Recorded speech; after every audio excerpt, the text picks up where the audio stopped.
Bonsoir à tous et merci de nous rejoindre sur Nurea TV. J'ai le plaisir d'accueillir à nouveau sur notre antenne Daniel Robin pour parler de cet ouvrage, Le quatrième secret de Fatima. Je dis à nouveau pourquoi, parce qu'il y a 3 semaines nous avions tenté de diffuser cette émission en direct. Les dieux de la connexion internet en avaient voulu autrement. Daniel et moi souhaitions vous diffuser cette émission dans les meilleures conditions. Voilà pourquoi celle-ci est enregistrée. J'espère que vous allez passer une bonne soirée en notre compagnie à la découverte de ce qu'il s'est passé à Fatima au début du XXe siècle. À tout de suite.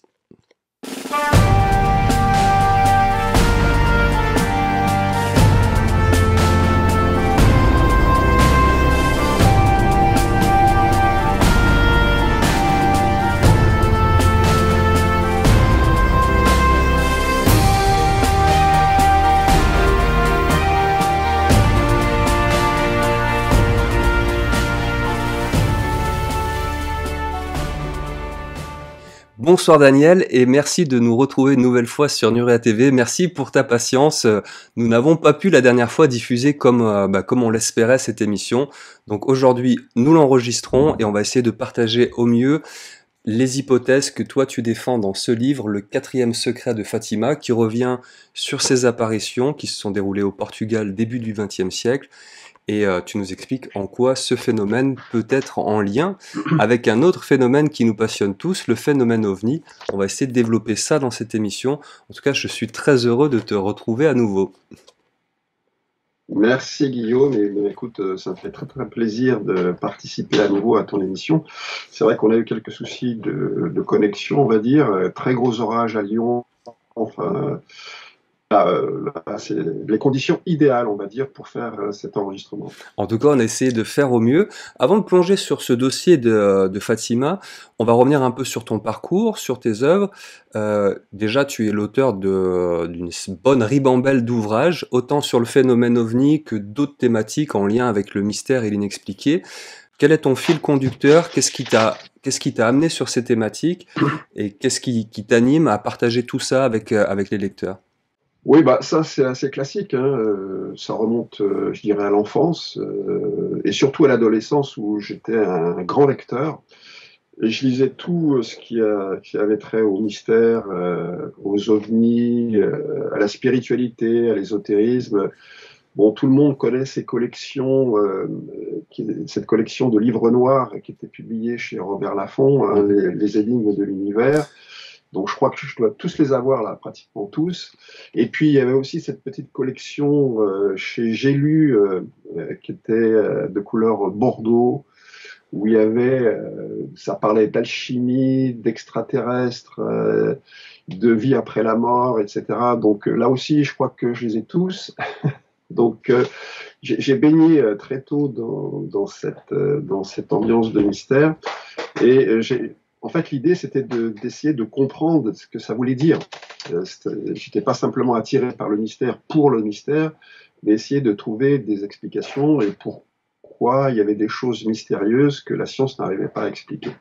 Et parmi ces choses mystérieuses que la science n'arrivait pas à expliquer, eh bien, il y avait en premier lieu le phénomène OVNI, qui n'a pas cessé de m'intéresser et de me passionner au fil du temps, et puis arrivé à l'âge adulte, assez tard d'ailleurs, hein, assez tard. Alors au début, j'ai écrit des articles, j'ai publié un site internet sur lequel je publiais des PDF qui traitaient de sujets ovnis, mais pas que. Et puis vers la cinquantaine, j'ai commencé à écrire. Je me suis dit peut-être que ça valait le coup de rassembler toutes les connaissances que j'avais acquises pendant toutes ces années, depuis l'enfance, l'adolescence et l'âge adulte. Je me suis dit, tiens, ça vaudrait peut-être le coup de publier ça. Et j'ai commencé par un livre auquel je ne m'attendais pas, quelque part. Quelqu'un m'avait donné un rapport du NITS concernant les mutilations animales. C'est Jacques Icozan qui m'avait donné ce rapport. Et en lisant ce rapport, j'étais complètement stupéfait de voir l'analyse que faisait Jacques Vallée, parce que c'était un rapport qui avait été rédigé entre autres par Jacques Vallée, l'analyse que faisait Jacques Vallée des mutilations animales. Et mon premier livre, publié en 2015, c'est un livre qui a trait aux mutilations animales. C'est celui-ci. Alors, D'ailleurs, c'est avec celui-là que moi je t'ai découvert et c'est un livre que j'ai lu il y a d'accord, 7-8 ans voilà. un excellent livre que je conseille à ceux qui s'intéressent à ce phénomène assez étrange des Oui, mutilations. les mutilations animales. Alors, je dois avouer que c'est pas mon sujet de prédilection, les mutilations animales, parce que c'est un sujet assez horrible, puisque quand on commence à rentrer dans les détails, bon, Ça il y a quand même devient des assez choses, glauque, ouais. ça devient assez glauque, ouais. Donc, avec ce premier livre, je formule une hypothèse qui sort un petit peu des sentiers battus. Et puis après, bah, je me suis très vite intéressé à Fatima, parce que je suis tombé sur le livre. Le premier livre, c'est un livre qui a été publié par Paul Misraki, Des signes dans le ciel, je crois, où il parlait des apparitions de Fatima. Ensuite, il y a eu Le Collège invisible de Jacques Vallée, donc on était en 75, je crois, en 78. Donc c'est un livre très ancien, enfin, de ma génération en quelque sorte. Et dans ce livre, Le Collège invisible, Jacques Vallée consacre tout un chapitre aux apparitions mariales. Et là, ça a été un peu, je dirais, une espèce de révélation. Je me suis dit, oui, Jacques Vallée, qui a été un précurseur dans beaucoup de domaines, et notamment en ce qui concerne les apparitions de Fatima, il a tout de suite compris que ce phénomène des apparitions de Fatima relevait de ce que Gilles Pinon appellera plus tard la sémiologie ovnienne. Et il avait parfaitement raison. Donc, le livre de Jacques Vallée a été un peu un déclic.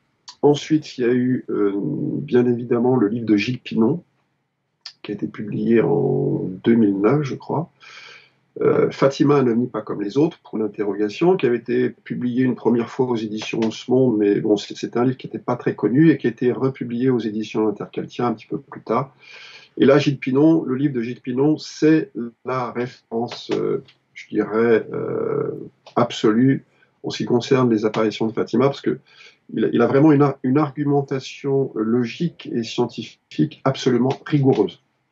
Et donc lui apporte définitivement la preuve, selon moi, que les apparitions de Fatima sont bien des apparitions de type ufologique. Alors on pourra revenir là-dessus pour essayer d'expliquer pourquoi ce sont précisément on peut assimiler ces apparitions au phénomène ovni. Et donc, à partir des travaux de Gilles Pinon, et aussi, il y a Christelle Seval qui a écrit aussi un livre sur les apparitions de la Vierge en rapport avec les apparitions de Fatima. Donc, il y a tout un ensemble de travaux, et surtout un livre qui est extrêmement important, qui est très peu connu, qui s'appelle Fatima, ce qui se cache derrière les apparitions, qui a été écrit par deux universitaires portugais, c'est des historiens, Fina Darmanda et Joaquim Fernandez. Et ce livre, alors bon, je le montre à la caméra, mais c'est un livre absolument exceptionnel, et préfacé par Jacques Vallée, et publié aux éditions Le Mercure Dauphinois. C'est aussi une référence qui est moins connue que les titres que j'ai cités, mais qui est vraiment très intéressante. Et je m'en suis beaucoup servi dans le livre que j'ai publié aux éditions JMG et qui vient de sortir cette année. Voilà. Et on va voir qu'il y a Alors, quelques éléments qui sont dans ce livre de ces auteurs portugais, on en reparlera un peu plus tard, mais qui viennent ajouter du grain à moudre à l'hypothèse tout hors à fait. champ religieux, quand on parle de champ religieux, hors chrétienté, église catholique romaine, etc. On va en parler un peu plus tard. Avant de poursuivre, deux points déjà. Tu parlais de Gilles Pinon. On est sur un profil atypique, dans le sens où son parcours professionnel, je crois, il était militaire, ce monsieur, ou en tout C'est cas, ça. donc une certaine. Il était, il travaillait dans la marine. Alors, je ne sais plus quel grade il avait. Je ne sais pas s'il n'était pas amiral. Donc, il avait quand même un grade. Il était officier dans la marine. Et il s'intéressait beaucoup aux ovnis. Ouais, il s'intéressait beaucoup aux ovnis. Et bon, c'est lui qui a écrit vraiment le premier ouvrage, je dirais, sérieux sur la question, extrêmement bien documenté.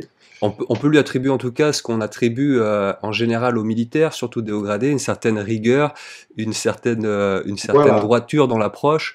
On n'est pas face à Joe le rigolo, si tu me permets l'expression. Non, non, non, pas du tout, pas du tout. Gilles Pinon, c'est vraiment une référence sérieuse. Bon, moi, je le cite à chaque fois que je parle des apparitions de Fatima, je cite Gilles Pinon, parce que c'est vraiment le livre de référence. Alors, Gilles Pinon s'est beaucoup intéressé aux ovnis, et il a fait quelques émissions.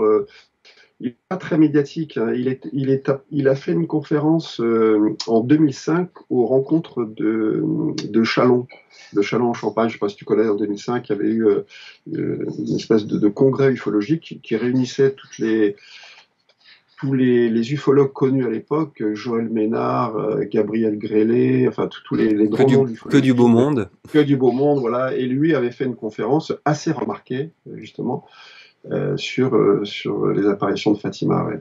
D'accord. Mais c'est pas un personnage extrêmement médiatique, hein. Moi, je le connaissais pas avant de le découvrir dans ton livre. Donc, je connais pas tous les Voilà, oui, ufologues et tu vois. auteurs, mais c'est l'occasion de découvrir de nouvelles pensées sur le sujet. Avant qu'on se lance sur le sujet Fatima, je voulais quand même faire une petite précision pour tous les auditeurs là qui nous écoutent en ce moment. Le but de ce genre d'émission, c'est pas de heurter les croyances, d'en imposer d'autres.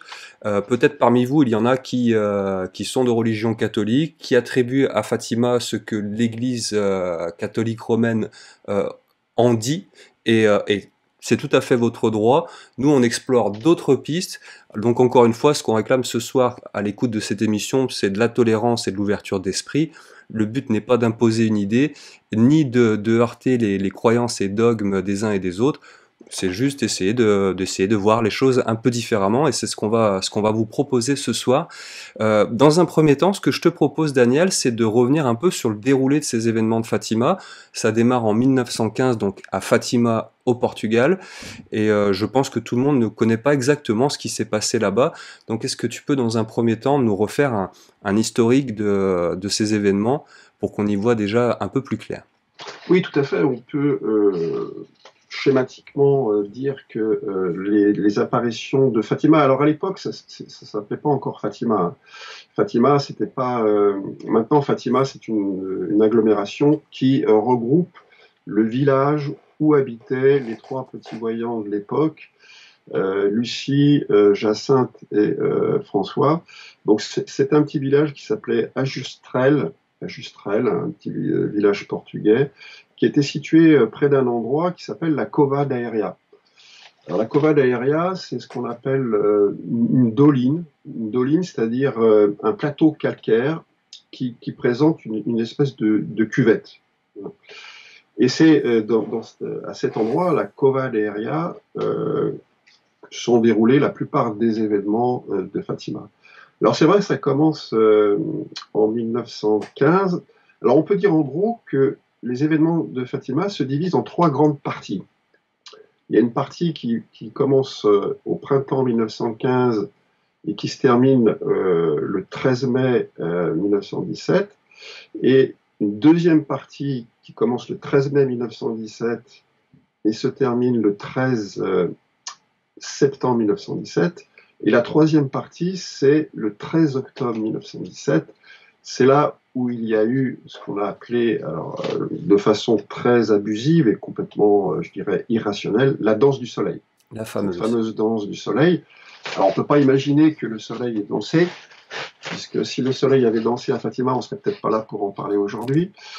D'autant plus que tous les observatoires astronomiques de l'époque n'ont remarqué aucune perturbation dans l'orbite solaire. Donc, On n'est pas sur un phénomène de on type n'est pas sur un astral. phénomène. Voilà, on n'est pas du tout sur un phénomène de type astronomique. On est sur carrément autre chose. Et donc, au printemps 1915, nos trois voyants se trouvent donc. Alors, ils n'étaient pas exactement à la Cova d'Aéria, mais c'était des bergers qui gardaient leur troupeau. Donc, ils parcouraient les champs autour du village d'Ajustrel. Et un jour, ils ont été confrontés à une manifestation d'une entité lumineuse.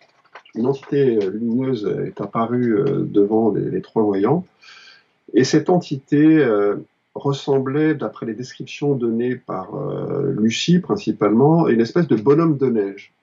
Une espèce de bonhomme de neige, mais avec une forme humanoïde, un peu indistincte, et surtout qui était très, très lumineux.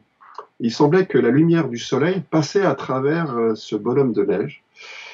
Et donc, Bon, alors les voyants ne savaient pas trop ce que c'était, mais à chaque fois qu'ils voyaient cette entité lumineuse, ils étaient abattus, ils étaient très fatigués, ils étaient comme si bon, l'atmosphère devenait tout à fait bizarre, comme s'ils étaient un peu contrôlés par cette entité.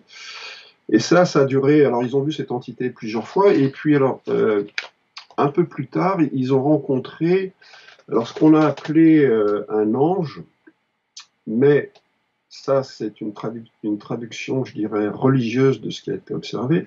Mhm. En fait, ils ont observé une entité masculine. C'était un jeune garçon qui devait avoir 13-14 ans, en fait, d'après les descriptions données par Lucie et les deux autres témoins. Et cette entité angélique était aussi très lumineuse, mais elle ne faisait pas qu'apparaître, elle dialoguait aussi avec les témoins. Ça veut dire que la première entité que tu décrivais sous la forme d'un bonhomme de neige, enfin que les témoins décrivent sous la forme d'un bonhomme de neige, translucide, brillant, n'était pas la même que ce jeune garçon Tout à fait. qui ensuite est devenu un ange dans le discours religieux autour des apparitions de Fatima. Tout à fait. Ce sont des entités différentes. L'entité lumineuse ne communique. Il n'y avait pas de communication entre cette entité et les voyants. Par contre, avec l'ange, qui semblait beaucoup plus matériel, qui Mhm. avait vraiment une apparence humaine, qui ressemblait à un jeune garçon, là, il y a eu vraiment une communication.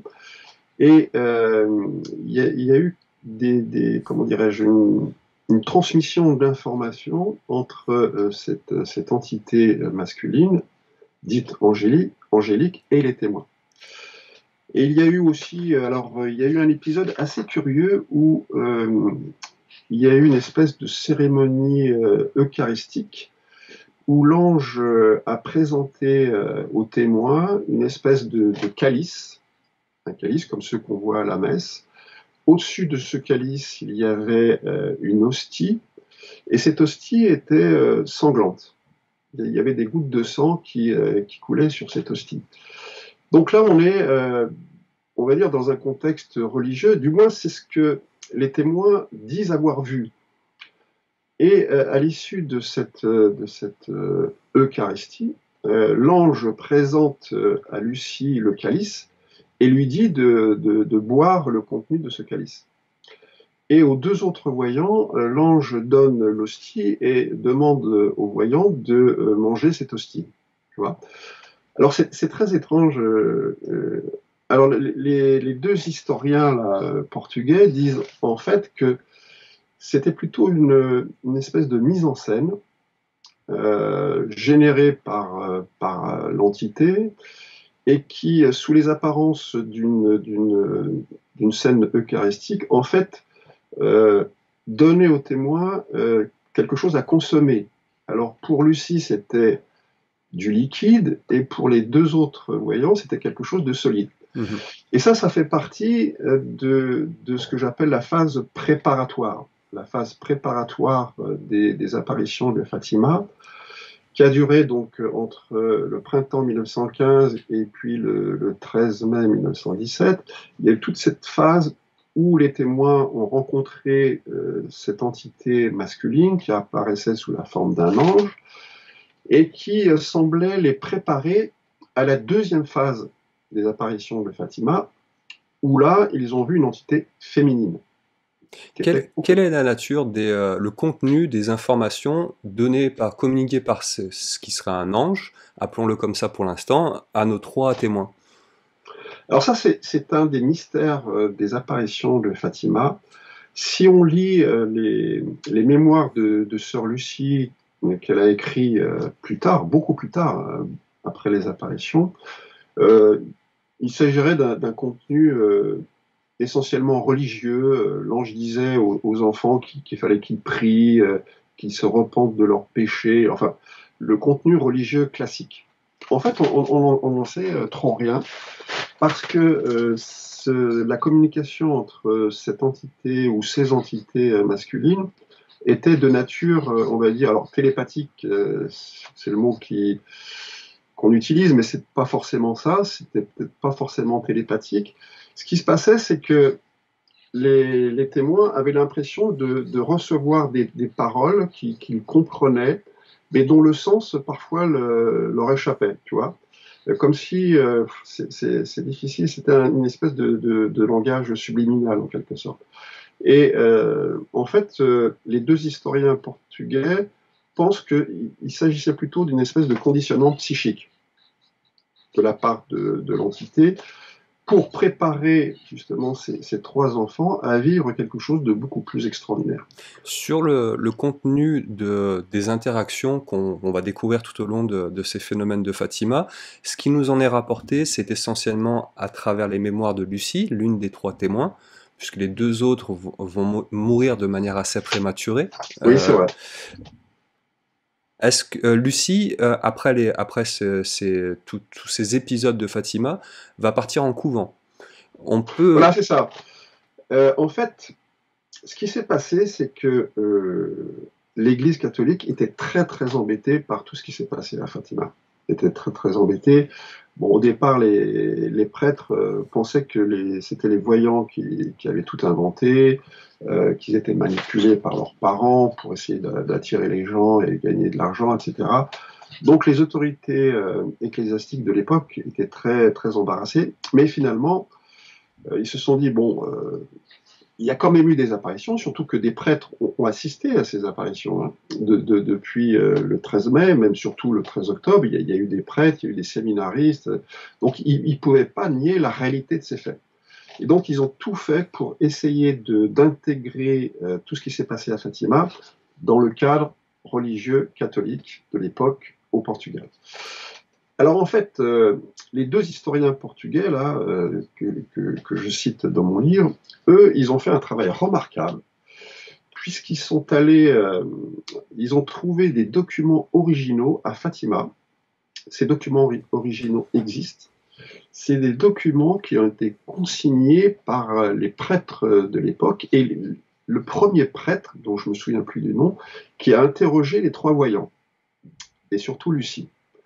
Et ces documents montrent en fait que les trois voyants n'ont pas du tout vu un ange ou n'ont pas du tout vu ce que après on a appelé la Vierge Marie, mais ont vu une entité. Alors en ce qui concerne l'assimilation de l'entité à la Vierge Marie, ils ont vu une entité féminine à partir du 13 mai 1917 qui avait à peu près aussi 13-14 ans, qui était de petite taille, 1 mètre, 1m10, et qui était vêtue d'une espèce de jupe capitonnée et d'une cape aussi capitonnée qui partait du cou.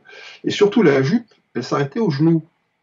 C'est-à-dire que... C'est pas très catholique, si tu me permets voilà, l'expression. c'est pas très catholique, et ça contredit complètement les représentations traditionnelles qu'on a de la Vierge Marie. Jamais on peut imaginer que la Vierge Marie puisse avoir une jupe qui s'arrête aux genoux. La Vierge Marie, elle a une longue robe qui descend jusqu'aux pieds. Mais les enfants ont vu ça. Les enfants ont vu ça, et c'est consigné, ça a été consigné par un prêtre, et ces documents existent aujourd'hui, mais ils sont, je te le cache pas, ils sont vraiment placés sous le sceau du secret. Et donc, cette entité féminine avait une espèce de collier, et elle tenait dans la main droite une boule, une sphère lumineuse. Et de temps en temps, elle caressait cette sphère lumineuse. Alors cette sphère lumineuse est quand même assez mystérieuse. On suppose que ça faisait partie d'un système pour capter l'attention des voyants, ou peut-être aussi pour envoyer des informations en direction des voyants. Et elle avait donc un collier et un bracelet aussi. Et elle avait aussi, alors ce qui est aussi intéressant, une espèce de chapeau, un chapeau un peu bizarre. Lucie parle d'un cestina, c'est-à-dire un panier, comme si elle avait un panier sur la tête, richement décoré avec une multitude de petits détails très bizarres. On pourrait peut-être assimiler ça à une espèce de casque, si on voulait faire le lien avec l'ufologie. Donc, quand on revient sur le descriptif, sur l'iconographie de cette entité, on est très loin de l'iconographie catholique de la Vierge, avec, tu disais, le long manteau.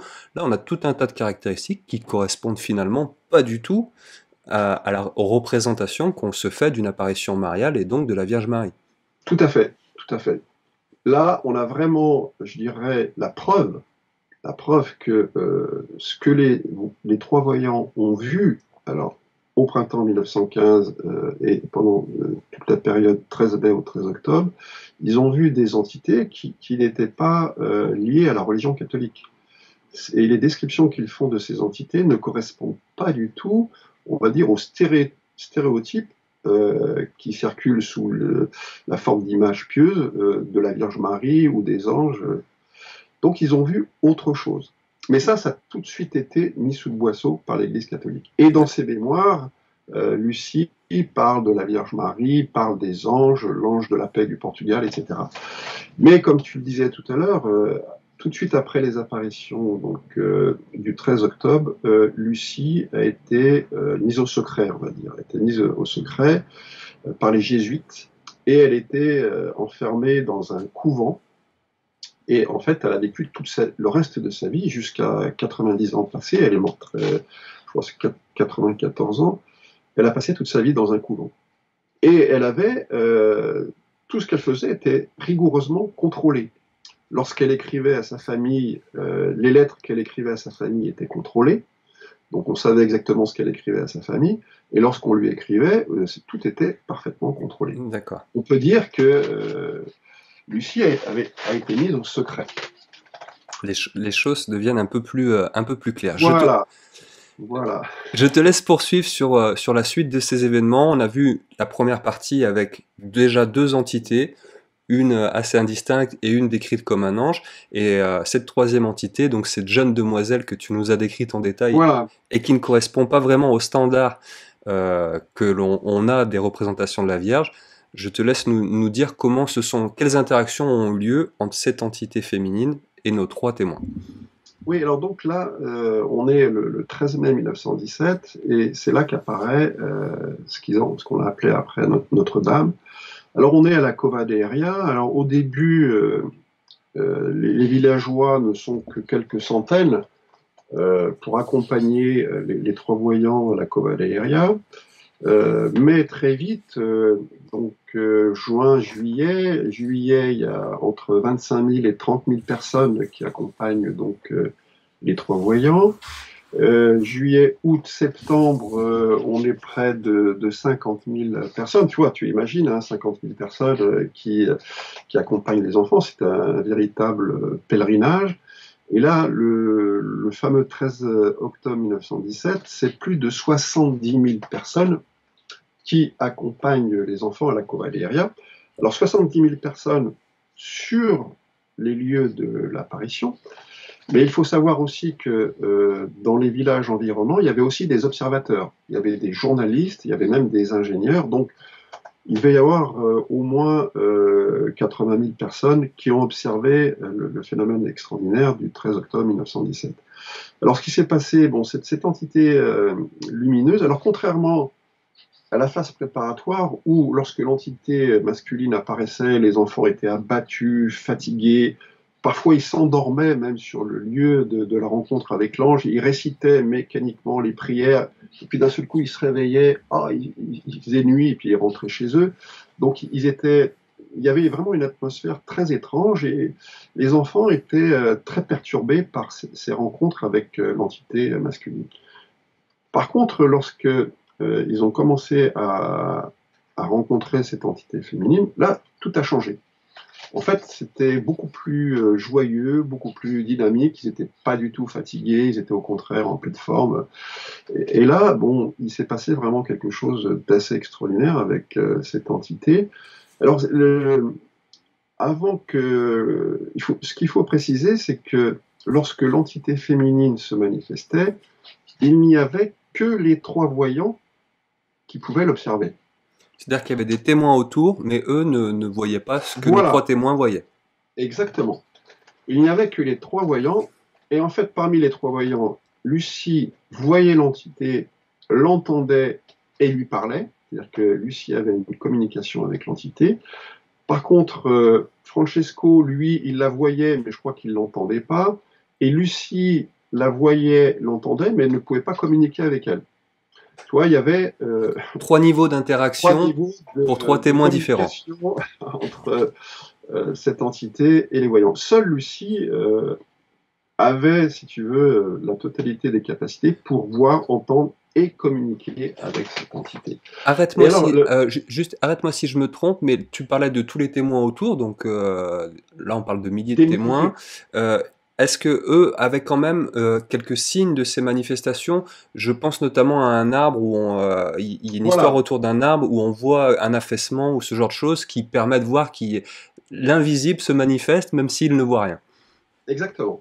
Alors, ce qu'il faut dire, c'est que alors, les manifestations de l'entité lumineuse étaient toujours situées au-dessus de ce qu'on appelle un chêne vert. C'est un petit arbre. Et lorsque l'entité lumineuse arrivait, effectivement, les témoins autour, qui étaient des centaines, voire des milliers, voyaient les ramures du chêne vert se plier. Donc, il supposait qu'il y avait quelque chose qui exerçait un poids sur le sommet du chêne vert. Mais il n'y avait pas que ça, parce qu'en fait, avant que les témoins, enfin que Lucie, Francesco et Jacinthe voient la Vierge, il y avait d'autres phénomènes qui se passaient. En général, au moment des apparitions, il y avait un globe lumineux qui se déplaçait d'est en ouest et qui traversait toute la cova aérienne, un globe lumineux. Et tout le monde pouvait voir ce globe lumineux. D'accord. Il y avait aussi une baisse significative de la température. Alors il pouvait faire chaud, et lorsqu'il y avait les apparitions, la température baissait. Il faisait plus froid. Les gens autour des témoins percevaient aussi des espèces de souffles de vent très, très fort, comme s'il y avait un objet invisible qui se déplaçait dans l'atmosphère. Tu vois. Et les lumières changeaient. C'est-à-dire que d'un seul coup, la lumière devenait dorée, comme si il y avait un éclairage artificiel, tu vois. Donc il y avait quand même tout un ensemble de phénomènes en dehors de l'entité vue par les trois voyants qui permettaient de dire au public qui entourait les trois voyants qu'il se passait quelque chose d'assez extraordinaire.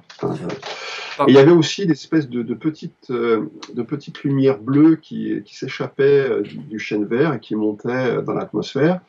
Et il y avait aussi parfois aussi des pluies de pétales ou de petites sphères qui, en touchant le sol, se dissolvaient ou se sublimaient. Tu vois, tout un Donc, ensemble de phénomènes. tout ça distinguable par l'ensemble des témoins sur place. Exactement. Il y a une des caractéristiques que tu mentionnes, c'est la chute de température.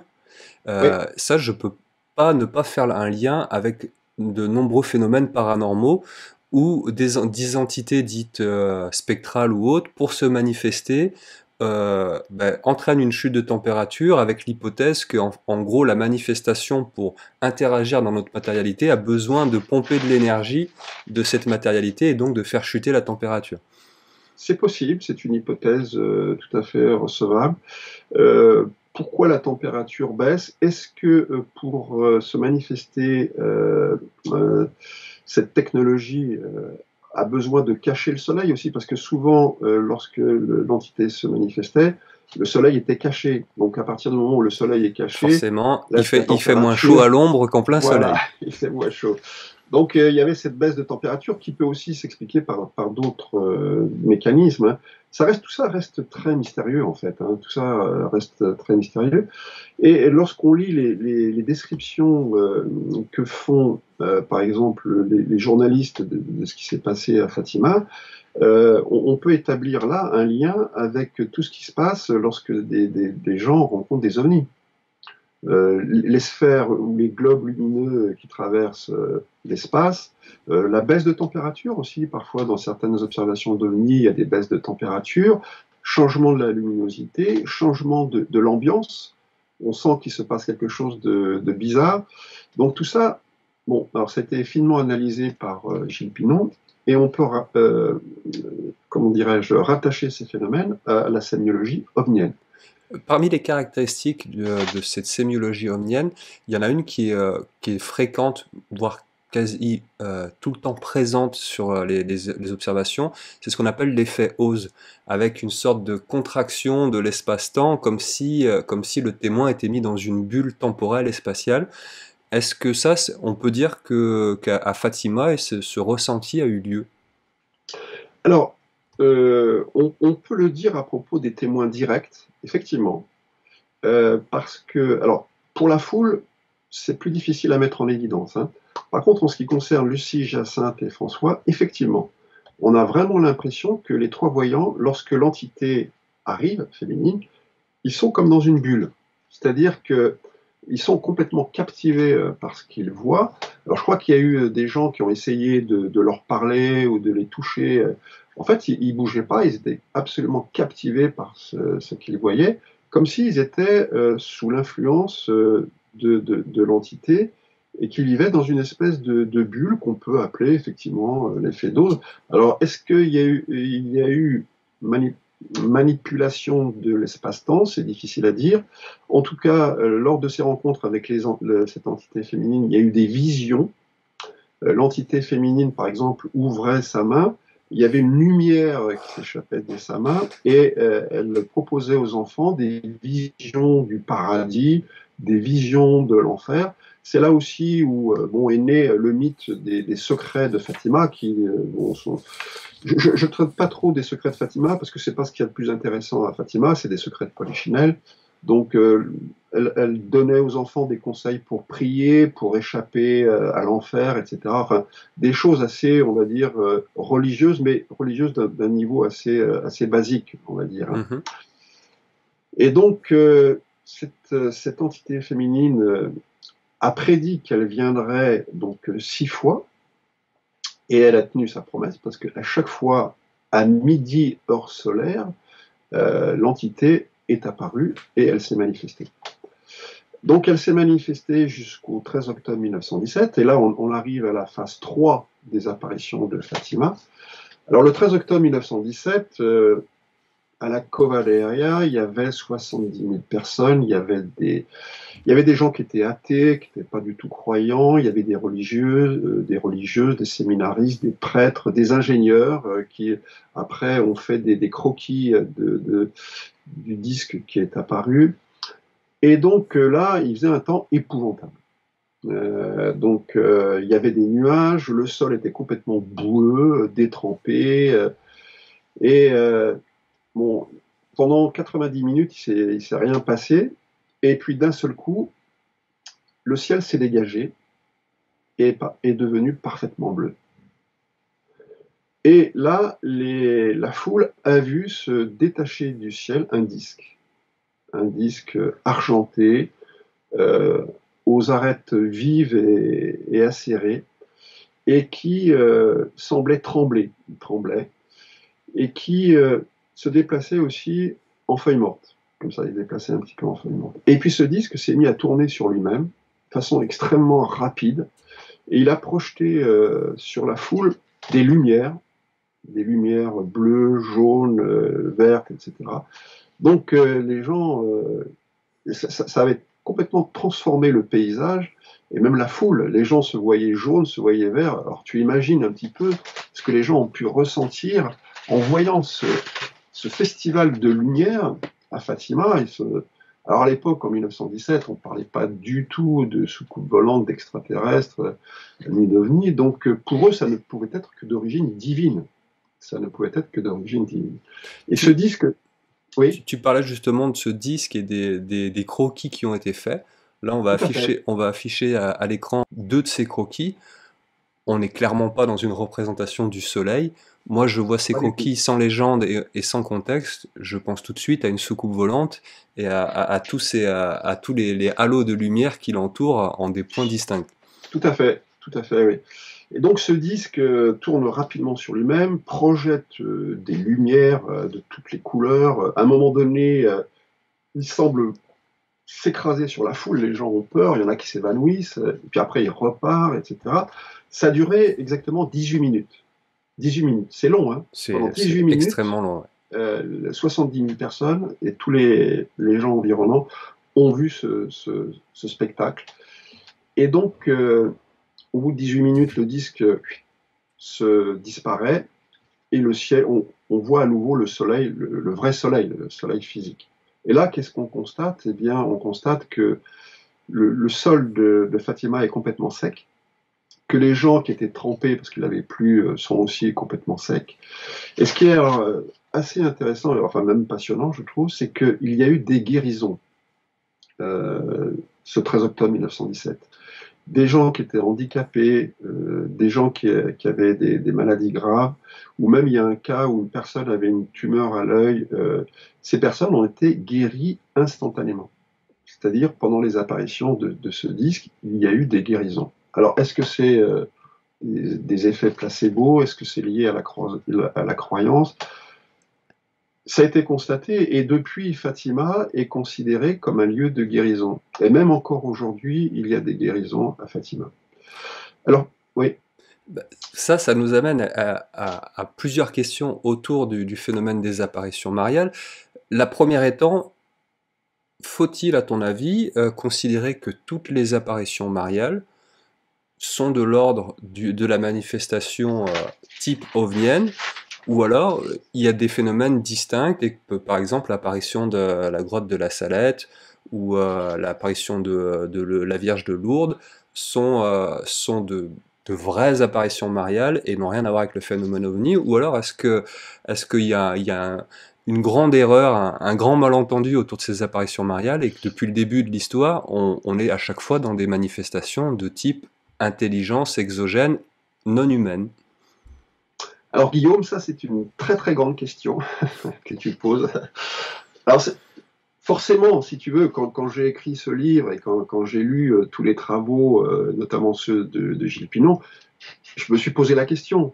C'est la question centrale. Tu te dis, ok, Fatima, ça relève du phénomène ovni, c'est considéré comme une apparition mariale, et à Fatima, il y a un sanctuaire marial dédié à la Vierge Marie, c'est clair. Est-ce que toutes les autres apparitions mariales sont de type ufologique ou ovnienne? En fait, j'en sais rien. Je vais être honnête avec toi, je n'en sais rien.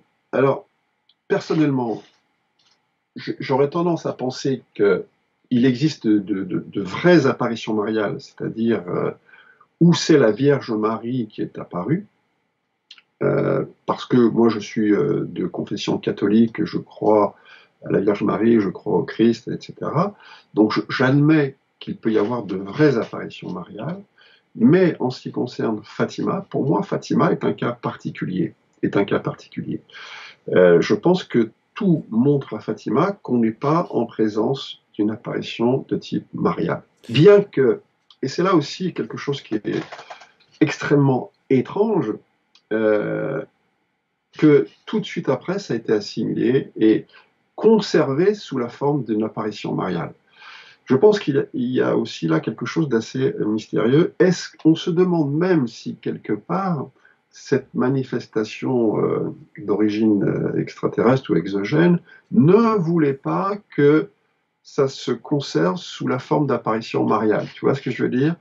Comme ça permettait, si tu veux, à ces apparitions de se maintenir et d'être connues depuis le début du XXe siècle jusqu'à maintenant.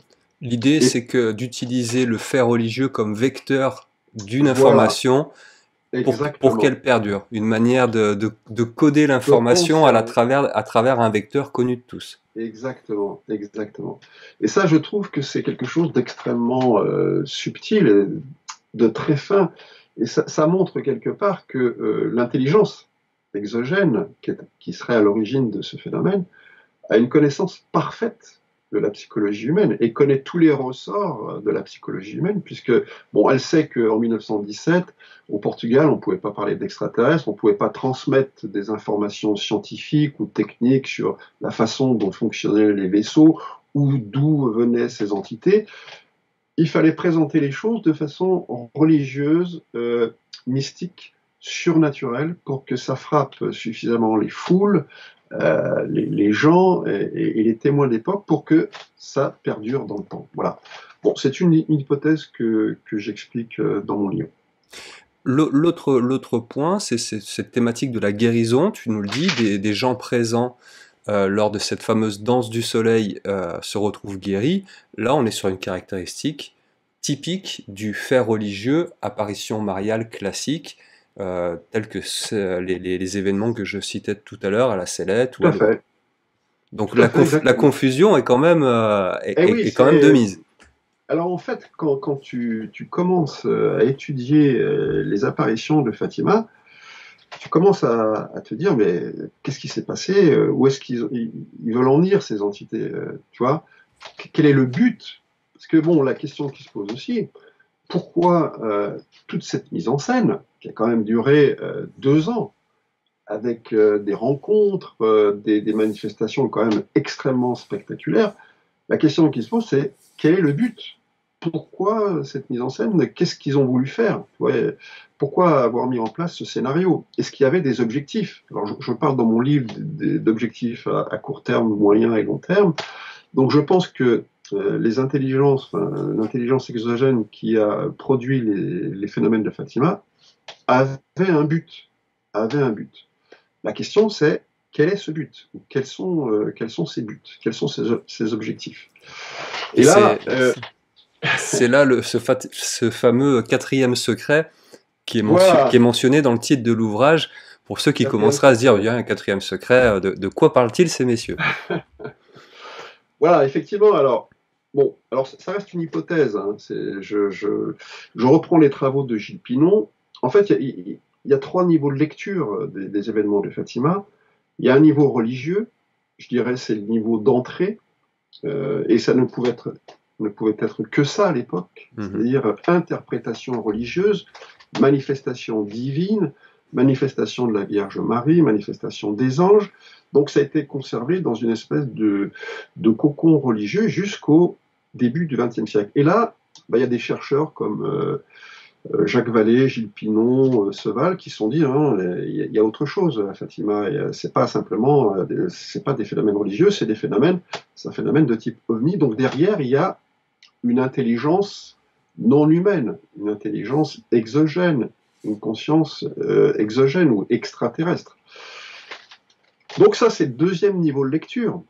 C'est-à-dire que, mais ça, on pouvait, comment dirais-je, l'écrire qu'à partir du XXe siècle, c'est-à-dire plutôt la deuxième moitié du XXe siècle, puisque à partir de cette période-là, il y avait des manifestations d'OVNI, on savait que l'univers était beaucoup plus vaste qu'on l'imaginait, qu'il y avait des planètes qui pouvaient être habitables, etc. Donc on avait une conception de ce que pouvait être une vie extraterrestre. Donc on pouvait interpréter les apparitions de Fatima dans un contexte d'apparition d'entités extraterrestres. Mais ce n'était pas suffisant. Je me suis dit, est-ce qu'il n'y a pas autre chose derrière ces apparitions de Fatima? Et en fait, je pense que si vraiment on veut aller au bout des choses, si vraiment on veut aller au bout des choses, je pense qu'il y a un vrai message de type mystique, mais j'aime pas trop ce terme mystique, mais plutôt spirituel. Spirituel. Je pense qu'il y a un vrai message spirituel parce que, bon, déjà, on a un cocon, on va dire, religieux avec des phénomènes qui s'apparentent à des phénomènes surnaturels. Il y a des guérisons, et ça, c'est très important parce que la guérison, c'est la manifestation d'une haute spiritualité. Bon, le Christ, il est connu pour ses guérisons. Les lieux d'apparition mariale, que ça soit Lourdes, La Salette, Medjugorje, sont connus pour leur guérison. Donc, faire en sorte qu'à Fatima, il y ait de nombreuses guérisons, au moment des apparitions, après les apparitions et jusqu'à aujourd'hui, pour moi, c'est un indice fort qui plaide en faveur, si tu veux, d'un message spirituel universel. Un message spirituel universel. Donc, pour moi, le quatrième secret, c'est celui-ci.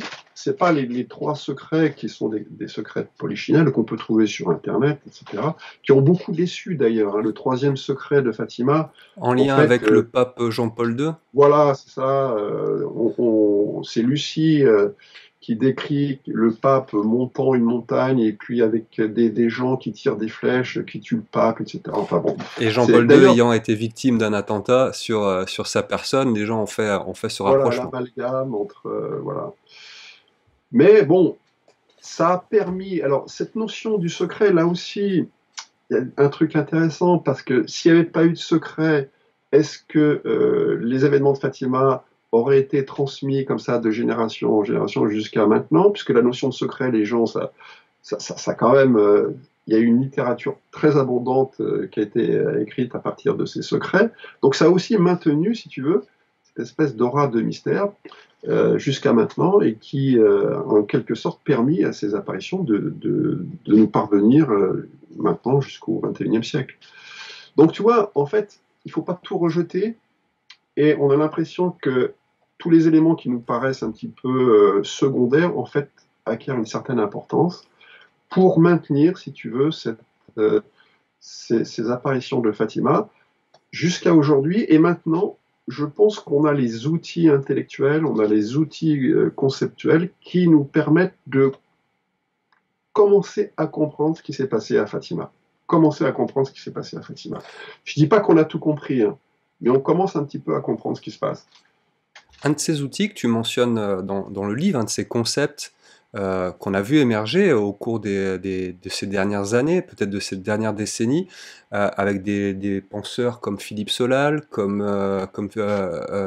Philippe Guillemont, c'est tout ce qui concerne la physique de l'information. Oui. Et la manière dont cet outil peut être intégré pour comprendre le phénomène OVNI sur le long terme. Est-ce que là-dessus, tu peux nous en dire un peu plus?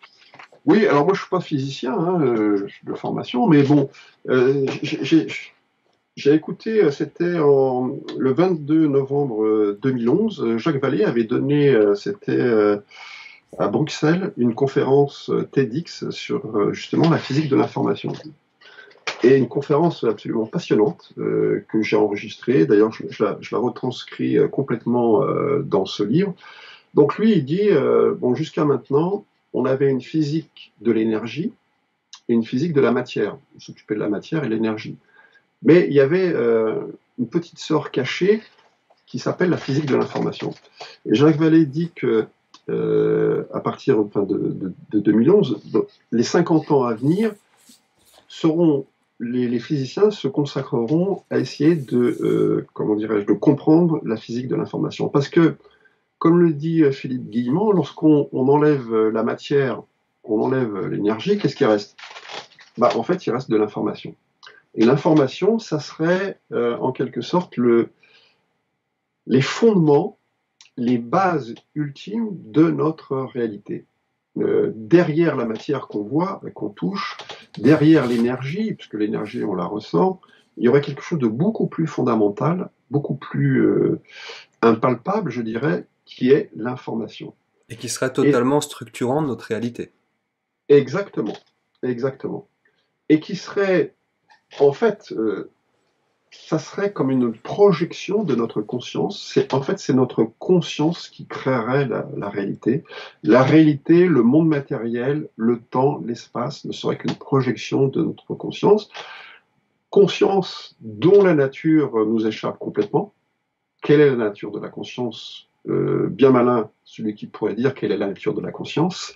En tout cas, bon, on peut dire, et ça, bon, Philippe Guillemont le dit, la conscience serait de l'information pure, moi ce que j'appelle de l'information pure. Ça serait pas matériel, ça serait pas de l'énergie, ça serait de l'information, et comme tu dis, ça structurerait notre réalité. Il y a ces propos de Philippe Solal que tu reprends dans le livre. Il nous dit « Le phénomène OVNI a pour origine les manifestations d'une intelligence qui est parvenue à maîtriser totalement l'information et s'est révélée capable de s'assurer une domination totale de la matière et de ses lois en maîtrisant les algorithmes qui produisent auprès de la conscience sa manifestation phénoménale. » Alors la phrase peut sembler un peu compliquée, mais reprenez-la calmement en replay, les Nuréens. Moi, je trouve qu'il donne une définition du phénomène OVNI et de ses capacités qui est assez remarquable. C'est remarquable. Ouais, Philippe Solal, moi j'ai eu la chance de le connaître. Il était agrégé de philosophie et sa spécialité c'était l'épistémologie, c'est-à-dire l'étude du fait scientifique et de l'histoire des sciences. Et bon, c'est lui un peu qui m'a aiguillé sur cette hypothèse de la physique de l'information. Et ce qu'il dit, c'est limpide. En quelques mots, voilà, il décrit toute la sémiologie ovnienne. Alors, il fait la distinction entre les civilisations qui on serait resté à la maîtrise de l'énergie et de la matière, dont fait partie notre civilisation, et les civilisations qui maîtriseraient la physique de l'information. Et à Fatima, ou même dans d'autres manifestations du phénomène OVNI, on aurait affaire à une civilisation qui maîtriserait la physique de l'information. Et notamment à travers les guérisons, parce que les guérisons, qu'est-ce que ça veut dire en fait, les guérisons? Lorsqu'on analyse la guérison, donc, que ce soit à Lourdes ou à Fatima, ça montre que cette technologie, entre guillemets, est capable d'accéder à l'information qui structure notre corps, donc l'information génétique ou l'information qu'il y a dans les cellules, et qui serait capable de réparer de façon quasiment instantanée tout ce qui ne va pas dans notre corps. Donc elle manipulerait, si tu veux, notre réalité corporelle au niveau de l'information basique dans notre corps. Tu vois ce que je veux dire? C'est-à-dire que c'est pas en faisant des opérations, en prenant des médicaments, c'est en agissant directement sur les structures basiques de l'information de notre corps qu'elle serait capable de réparer instantanément tout ce qui ne va pas dans notre corps. Une sorte de réinformation. Réinformer, remettre l'information, on va dire, dans le droit chemin, remettre les algorithmes dans le bon ordre, etc. Donc, on a quelque chose d'assez extraordinaire. Alors, pour nous, c'est miraculeux, parce qu'on n'est pas encore capable de l'expliquer, mais peut-être que d'ici, je ne sais pas, une trentaine, une quarantaine d'années, ça ne sera plus du tout miraculeux. Il y a ce rapport au temps aussi dans le phénomène de Fatima qui est intéressant à travers 2-3 points que tu soulèves dans ton ouvrage. Le premier, c'est un rapport au futur, puisque l'entité prédit les morts de Francesco et Hyacinthe, je le disais en début d'émission, qui ont connu une mort somme toute prématurée, et ça, c'est prédit par l'entité.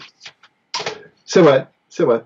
Alors, est-ce qu'il s'agit d'une prédiction liée au fait que cette intelligence est capable de manipuler l'espace-temps? C'est possible.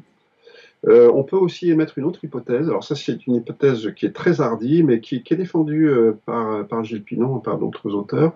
À un moment donné, je pense que les 3 voyants ont été enlevés, ont été abductés, lors de la phase préparatoire. Alors bien sûr, les voyants ne s'en souvenaient pas, comme beaucoup d'abductés d'ailleurs. Pourquoi est-ce qu'ils auraient été enlevés? Justement pour être préparés. Et peut-être ont-ils, comment dirais-je, subi un examen médical lors de cet enlèvement, lors de cette abduction, et peut-être que les entités, lors de cet enlèvement, ont constaté que la santé de Francesco et puis de Hyacinthe n'était pas excellente, donc ils pouvaient, surtout qu'à l'époque, il y avait la grippe espagnole, donc pouvaient mourir de cette grippe, alors que Lucie, elle, était en parfaite santé. Donc est-ce que c'est une déformation de l'espace-temps? Est-ce que c'est une prévision liée à un examen médical? Bon.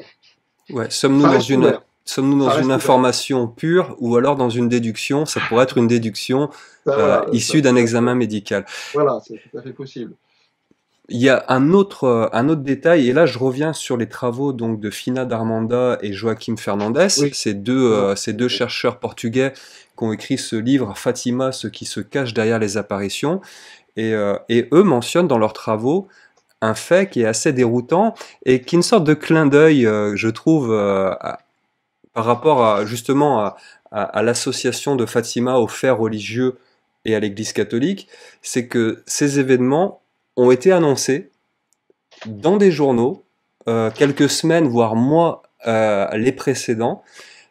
Et comment cette information nous est-elle parvenue? À travers des spirites, c'est-à-dire des gens qui font des séances de spiritisme et à qui on a annoncé ces événements. Donc là aussi, il y a une certaine maîtrise du temps et de ce qui va se passer ultérieurement, mais il y a surtout le fait que là, la manifestation est annoncée via une pratique qui est totalement rejetée par l'Église catholique. Très juste. Donc le clin d'œil est évident. Sommes-nous dans une manifestation d'ordre purement dogmatique à travers le prisme de la religion catholique? Oui, alors là, tu vois, quand j'ai découvert ça, je me suis dit, oh là là, ça y est. Il y avait déjà beaucoup de mystères, on rajoute une couche de mystère là, tu Ouais, vois. c'est l'histoire C'était à déjà, tiroir. c'était déjà compliqué, et là, les deux historiens ont rajouté une couche, parce que en fait, ils ont découvert, et ça c'est un travail absolument remarquable, que dans la presse de l'époque au Portugal, donc ils ont fouillé tous les journaux qui ont précédé les apparitions, ils se sont aperçus qu'il y avait quatre journaux portugais qui annonçaient, alors il y en a un, c'était 1 ou 2 mois avant, et d'autres, il y en avait un autre, c'était le jour même. Le jour même, le matin, ils avaient publié un article dans lequel ils disaient qu'il allait se passer quelque chose d'extraordinaire. Et en plus, ça venait de milieux spirites. Alors, pourquoi les milieux spirites? Alors ça, c'est intéressant, parce que ces gens-là sont des médiums. Quelque part, les spirites sont des médiums, donc c'est des gens qui ont peut-être une certaine faculté à capter des choses qui viennent peut-être de l'espace.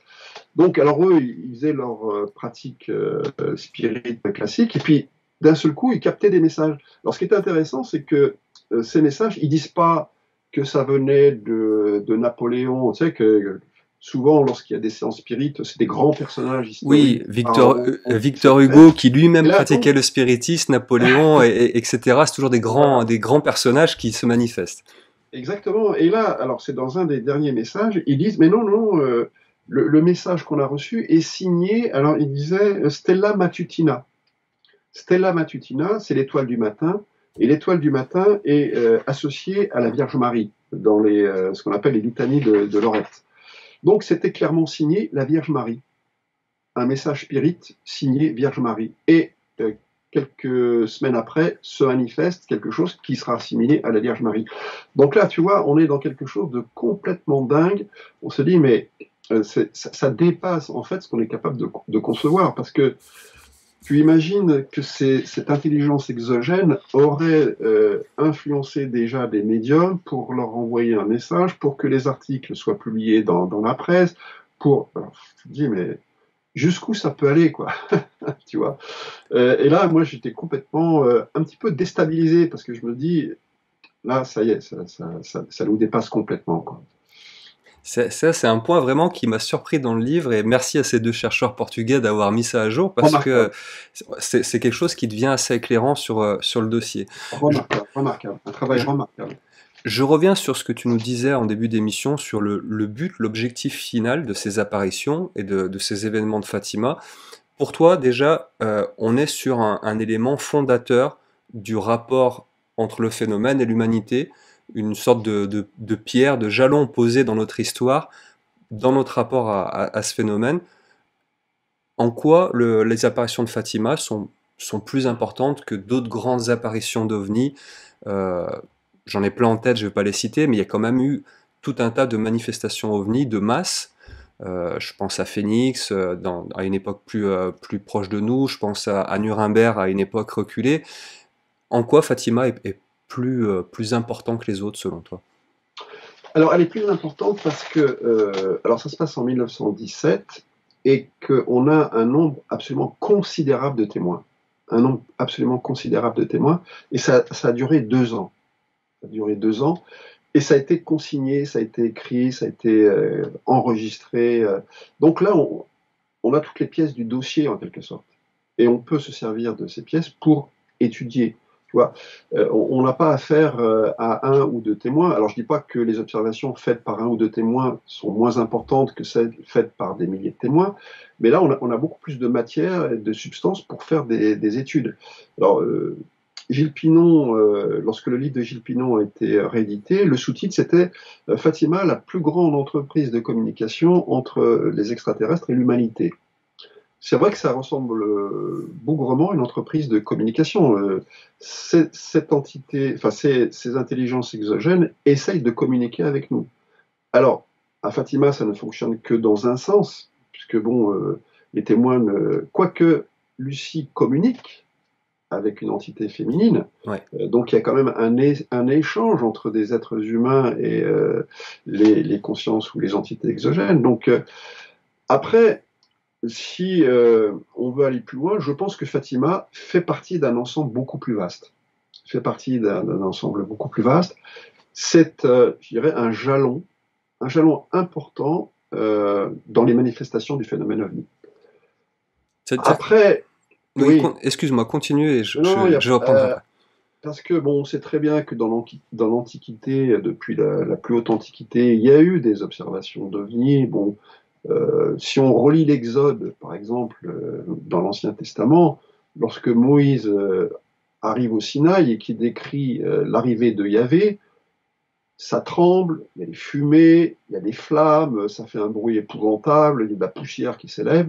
Bon, ça fait penser à plutôt un truc qui atterrit. Alors, je ne veux pas brusquer les croyants, mais voilà, il y a des descriptions qui ressemblent furieusement à des engins qui semblent atterrir. Donc aussi au Moyen Âge, tu as fait référence à Nuremberg, etc. Donc effectivement, je pense que le phénomène ovni accompagne l'humanité depuis ses débuts. Accompagne l'humanité depuis ses débuts. Après, on peut se poser la question, est-ce que ce qui s'est passé à Fatima, c'est tout le phénomène ovni, tu vois est-ce que par exemple, bon moi je connais bien aussi ce qui s'est passé à Roswell, est-ce que comment relier Fatima et Roswell par exemple, tu vois tu dis bon à Roswell il y a eu un crash d'ovni, est-ce que ça a un rapport avec Fatima? En fait, j'en sais rien. C'est ce que je dis, le phénomène ovni c'est quelque chose qui est extrêmement complexe et qui s'étudie cas par cas, et c'est très difficile de faire des liens entre ces cas et de trouver une ligne directrice générale qui dise ça y est, j'ai trouvé l'explication finale, Fatima, Roswell, le Phénix, etc. J'explique tout. Non, en fait, J'ai la théorie unificatrice qu'Einstein voilà, recherche depuis le début. voilà, j'ai tout compris et je peux tout expliquer. Non, non, je pense que non, on peut pas. C'est très difficile en fait. Je pense que Fatima, il y a une intelligence qui n'est pas humaine qui s'est manifestée. Quel rapport cette intelligence ou cette technologie a avec d'autres manifestations du phénomène ovni? Je n'en sais rien. Il faut être Ceci, honnête, il faut être honnête intellectuellement. Ceci dit, que tu parlais du mont Sinaï et de cette apparition à Moïse, ça m'amène à penser que que le phénomène ovni à travers ce qu'on appelle l'évémérisme, c'est-à-dire toutes ces théories autour des dieux astronautes, donc des dieux venus de l'espace, Oui, en fait, il y a toujours eu une association entre le concept de déité exact, et le concept d'entité exogène venue nous visiter sur Terre. On le retrouve, les tout Véméris, à fait, c'est le Mahabharata, c'est tous ces exactement, textes anciens dans lesquels déité et extraterrestres sont finalement confondus et ne font qu'un. C'est peut-être exactement ce à quoi fait allusion ce à quoi font allusion les événements de Fatima. tout à fait, tout à fait. C'est une remarque très très juste que tu fais, Guillaume. Même on peut dire que les événements fondateurs des grandes civilisations sont liés avec les apparitions de divinités. Ce sont les divinités qui viennent de l'espace, qui viennent du cosmos, qui apportent l'écriture, qui apportent la civilisation, qui apportent l'agriculture, qui apportent les arts. Tu vois donc, il y a un lien entre les civilisations humaines et ce qu'on peut appeler les visiteurs du cosmos. L'altérité exogène. Voilà, l'altérité exogène. Effectivement. Et à Fatima, bah, là aussi, on est en plein dedans, dans un contexte catholique, avec les apparitions mariales, mais on a toujours cette relation avec le ciel. Alors, ce qui est intéressant aussi, et j'en parle un petit peu dans mon livre, c'est qu'on a aussi des tableaux. Alors, il y a un tableau qui est exposé au Palazzo Vecchio à Florence. Moi, je l'ai vu, je l'ai photographié. Je me suis fait engueuler d'ailleurs quand je l'ai photographié, parce que c'est interdit de photographier. Où on voit la Vierge Marie avec son enfant, et sur la droite, on voit un personnage qui regarde en l'air, et ce personnage, bon, il voit une espèce de truc un peu bizarre avec des espèces de rayons lumineux, bon, qui ressemble, on va dire, à un ovni, quoi, quelque part. Et ça, c'est pas rare. Hein. Et la Vierge Marie est considérée comme étant la reine du ciel. C'est la reine du ciel, la Vierge Marie. Tu vois Ouais. donc, il y a un rapport privilégié entre la Vierge Marie, le ciel, les apparitions mariales et le phénomène ovni. Et cette collusion entre les représentations ovni et la Vierge, il y en a d'autres exemples. J'allais t'amener sur ce terrain-là. D'ailleurs, je suis très content que tu parles donc D'accord, de ce tableau, la Madonna con Bambina e San exact. Giovannino. Hein, j'ai réussi à le prononcer malgré que je parle pas un mot d'italien. Et il y a un autre exemple que tu donnes dans le livre, c'est Notre-Dame de Lorette, Oui, tout à fait, oui.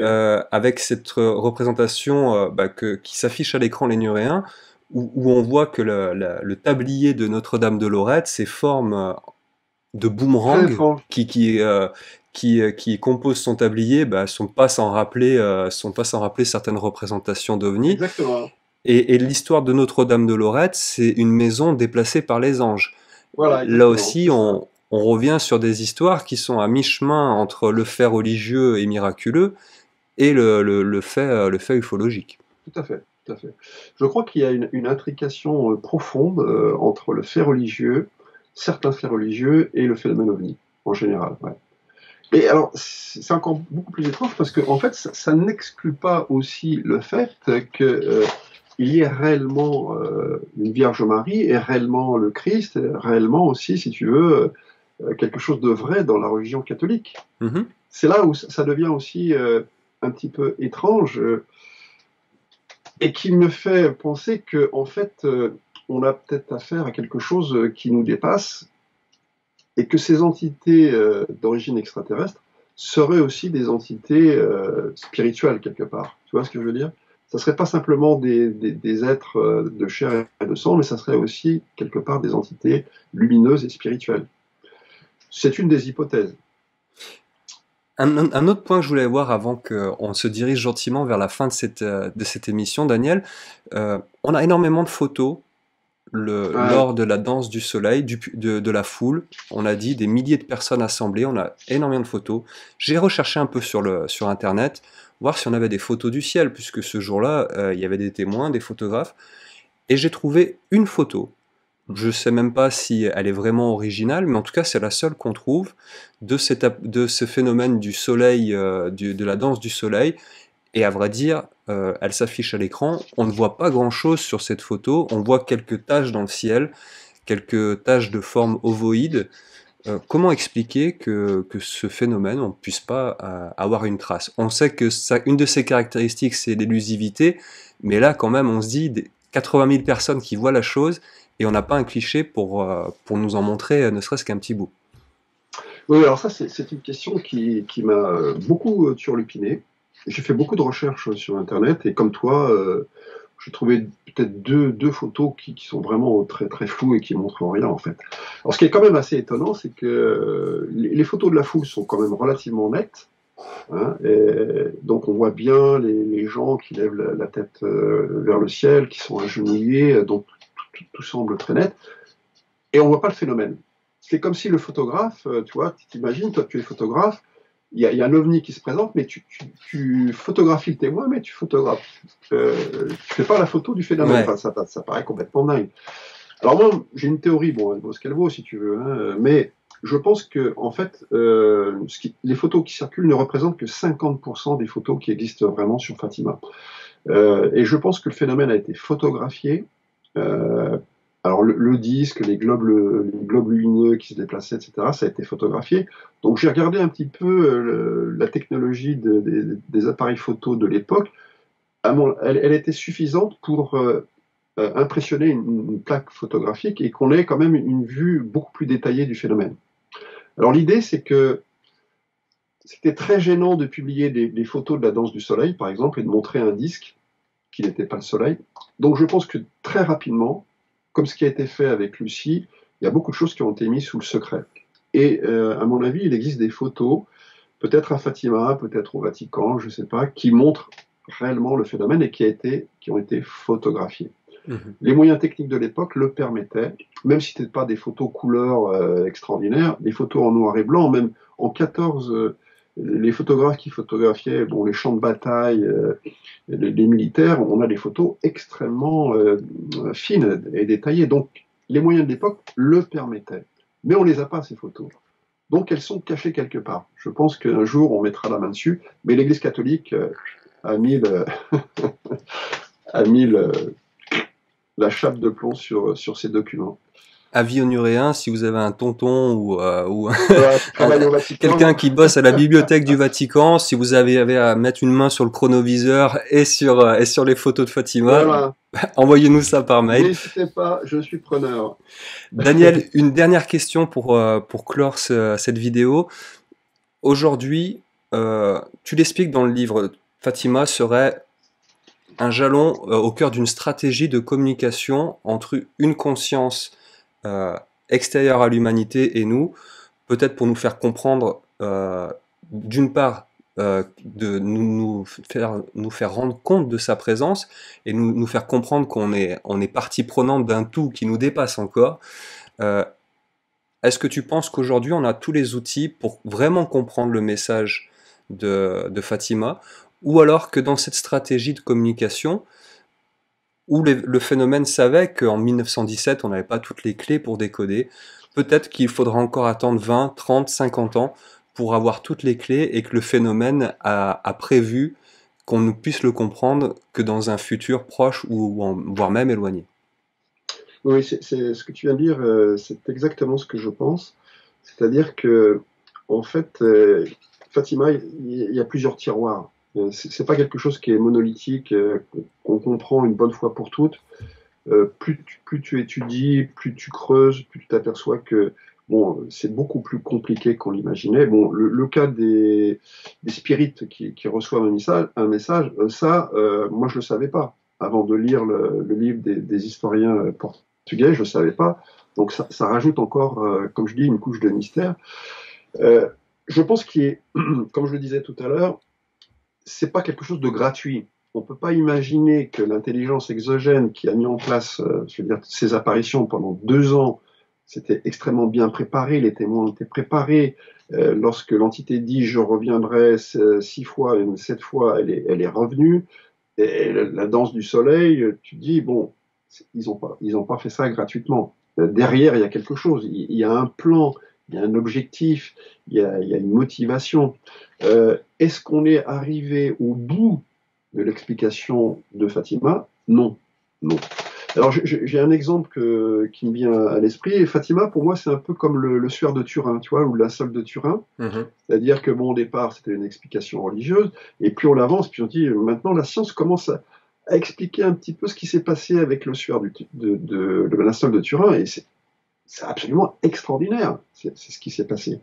Et ça serait la preuve de la résurrection du Christ. Bon, là, je dis pas que c'est la preuve de l'existence de la Vierge Marie, mais moi, je subodore, si tu veux, que le message, un des messages peut-être de Fatima, c'est que cette intelligence semble nous dire, voilà, nous, on sait tout de vous, on est là, on a toujours été là, on interfère avec votre civilisation, on interfère avec vos croyances religieuses, quelque part, on manipule vos croyances religieuses, nous sommes des entités extraterrestres, spirituellement évoluées, donc voilà, essayez peut-être de suivre le chemin qu'on est en train de vous montrer, toi. Ça serait peut-être ça le message de Fatima.